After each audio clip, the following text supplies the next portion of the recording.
So today then we are looking at subtraction, but more importantly, as I said with the addition video, we're looking specifically at the column method. So let's have two-digit numbers to start off. Let's have 76 take away 42. Now I hope you've watched that addition video because the words I'm using now will make a bit more sense to you, especially when it comes to writing them in those columns, okay? So let's have 76 take away 42. I put the tens on top of each other, I put the units on top of each other. Now with addition, it doesn't matter which number goes on top, which one goes on bottom, but subtraction, it really does matter. That first number always goes on the top. So when you're doing addition as well, you'll notice with the last video, I automatically put the first number on the top. Therefore, it's just something like with over time, bit of repetition, you get into that good habit. So we're going to start on the right hand side, similar to addition. This time it's 6 take away 2 is 4. 7 take away 4 is 3. So 76 take away 42 is 34. Put them in columns, start on the right, top, take away bottom. 82 take away 49. Right, as it is top take away bottom, I have 2 take away 9. If I've got 2, I cannot take away 9 without leaving a negative value. So I need to borrow from next door. Now when I borrow from next door, all I'm going to do is just take 1.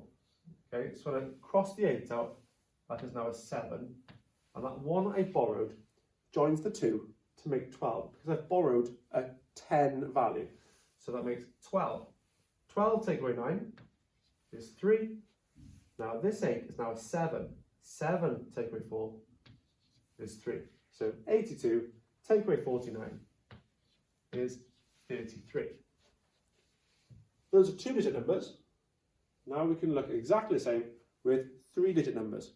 Remember, column method, put the hundreds on top of each other, then the tens on top of each other, and then the units on top of each other. If you've got square paper, that will make things a lot easier because you can put one digit in each square to line them up a little bit easier. 529 take away 314. Top take away bottom. If I have 9 and I take away 4, that leaves me with 5. If I then have 2 and I take away 1, that leaves me with 1.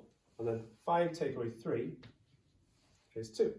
So 529 take away 314 is 215. The columns are very, very important. We have to make sure they are lined up correctly, otherwise you will have the incorrect answer. 742 subtract 324. Okay, if I have 2, I cannot take away 4 without leaving a negative value. So therefore I have to borrow again from next door. So let's cross the 4 out to become a 3. And then that 1 goes in front of the 2 to make 12. 12 take away 4 we can do to leave an answer of 8. 3 take away 2 is 1. 7 take away 3 is 4.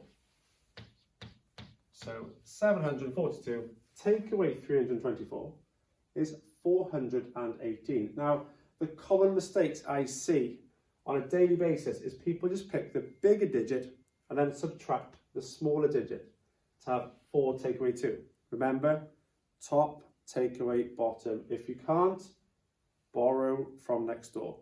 So, column method, make sure they're in the right columns, use your place value to help.